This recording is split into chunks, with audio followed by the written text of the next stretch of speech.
What's going on, everyone? So the NBA is beginning to look like a total arms race as all of these teams that were already in the playoffs, already looked at as contenders, are all starting to upgrade and make big swings and take big chances. The Boston Celtics going and getting Kristaps Porzingis. You have the Phoenix Suns going and getting Bradley Beal after already getting Kevin Durant. You have the Golden State Warriors who got Chris Paul. However you feel about that. I have my questions about it as well, but still, Chris Paul, if that works, that could be really good for the Golden State Warriors. And so you're looking at all these teams, and before free agency has even began, free agency doesn't begin till July 1st. All of these teams are making huge strides and huge changes and really swinging for the fences to try to win an NBA championship. And then on the other end, you have the Los Angeles Lakers, who as of yet have done nothing. And I see a lot of frustration. I see a lot of people that are just like, what is going on? A lot of people thought that the Lakers were going to make some type of trade, some type of move at the draft. Here's the thing. The Lakers couldn't legally trade that stuff until they got into the new year, which is July 1st again. So the Lakers still could very well end up making a trade for those draft picks. Maybe the Lakers even drafted those guys for another team. We don't know. I'm not saying that that's going to happen. I'm not saying that that's the case. But it definitely is something that could end up on the horizon. Or even if the Lakers drafted those guys for themselves, if the Lakers find a trade that makes sense, then they're going to pull the trigger on that trade, right? Rob Pelinka has already said himself that he is trying to build a championship contender. And look, the Lakers were just in the Western Conference Finals. That's a contender. That is one of 4 teams in the league that made it to the conference finals. You have LeBron James and Anthony Davis on that roster and a very good, young, talented core that is going to have a full preseason, a full training camp, a full offseason, a full, regular season. That's huge. That's massive. But again, you look at Boston. Man, they got Kristaps Porzingis. You look at Phoenix. Man, they got Bradley Beal, right? You look at these juggernauts and powerhouses in these teams that are already very good and could have probably won a championship by themselves. Just add 2 huge major pieces that could be a factor. Now, again, fit, all of those things are just huge factors, right? Will Kristaps Porzingis actually be able to fit in with the Boston Celtics and their style of play? He immediately goes to the third option. So how does that look? Is he able to give you 22 a game now? Or is he kind of fall off? Does he have some frustrations? How does that shape up? How does that end up looking? Bradley Beal. He's going from being a number 1 option for pretty much his entire career to now being the third option. How is he going to feel when he's only averaging, 15 points a game? Is he going to be okay with that? It's going to be fun to watch. It's going to be fun to see, but there are a lot of real questions. And the depth, right? The Boston Celtics, they have plenty of depth still, in my opinion, right? I think the Boston Celtics will be fine with Kristaps Porzingis, but the Phoenix Suns, you look at them and it's like, they basically have these 3, and then can they turn DeAndre Ayton into something? Supposedly, they want to try to go get Tobias Harris, which makes 0 sense to me outside of he would be a salary dump next year. Cool. But I'm just trying to win championships. Why do you care about that? I don't know. The depth is a big concern for several of these teams.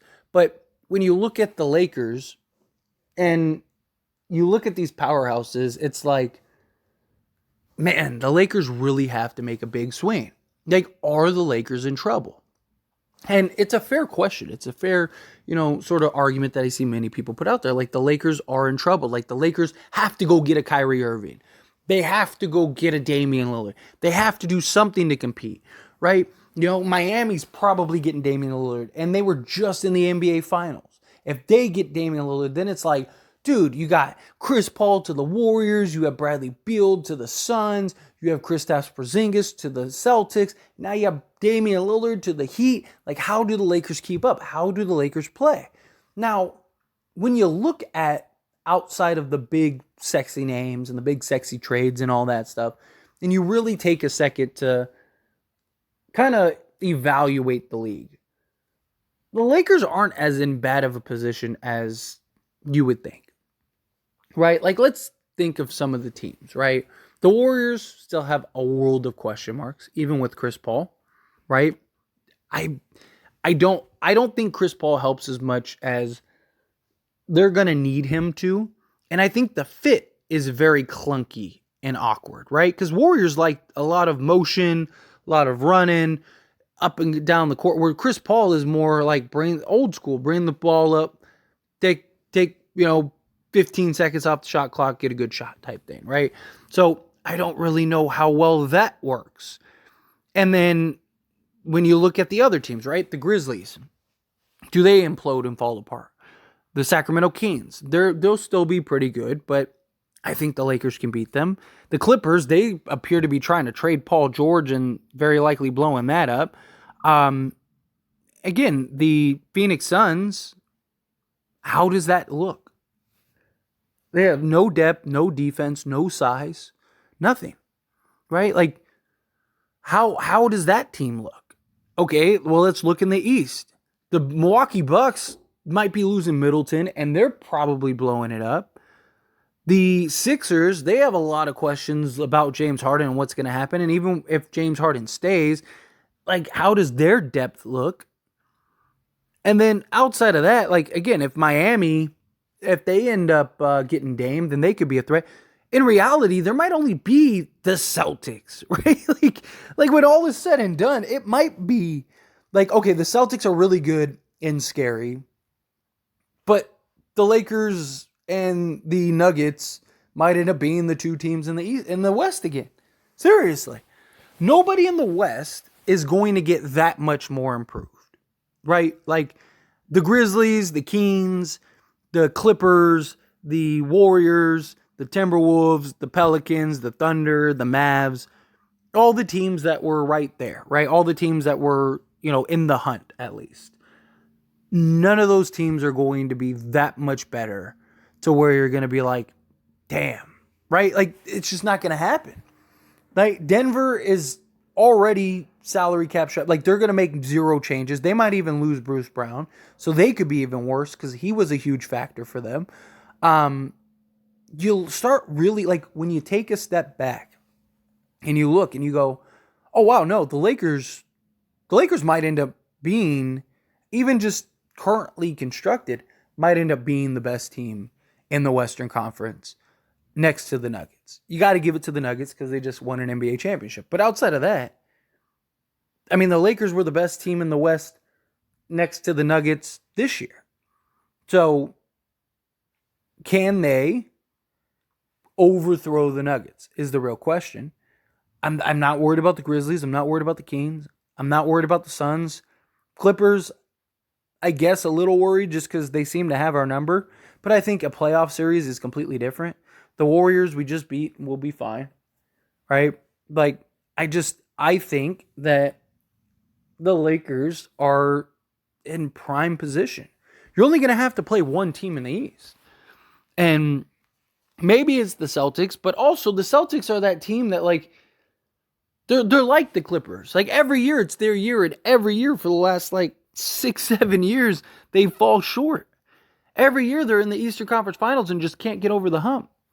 So I don't fear any of these teams. I don't think it's as bad as it looks. I don't. I think when you take a step back and you really look at the rest of the league, half the teams are in shambles and have a ton of question marks. And we'll see once this this whole offseason is over. Maybe things look way different. Maybe maybe the Phoenix Suns add a bunch of pieces and it's like, oh man, they are stacked, they are deep, they are good, man. Maybe something like that happens. Maybe Damian Lillard goes to Milwaukee and it's like, oh man, all right, now the league might be in trouble. Who knows, right? But currently, as it stands, no pun intended, with everything that's happened and how it's worked and what we have and what we know is going to happen, I'm not worried. I think the Lakers will be fine. But anyway, as always, this is a discussion, so I pass a question on to you. Let me know your thoughts and opinions down in the comments below. What do you think? Do you agree with me? Do you think, yeah, not worried, it'll all be good? Nobody really is that scary. Do you think like no, like the Celtics, they're much improved, much better. The Suns, Bradley Beal, Kevin Durant, Devin Booker. That's tough. Again, however you feel, whatever your thoughts are, good, bad, ugly, somewhere in between. I'd love to hear it. So let me know down in the comments below.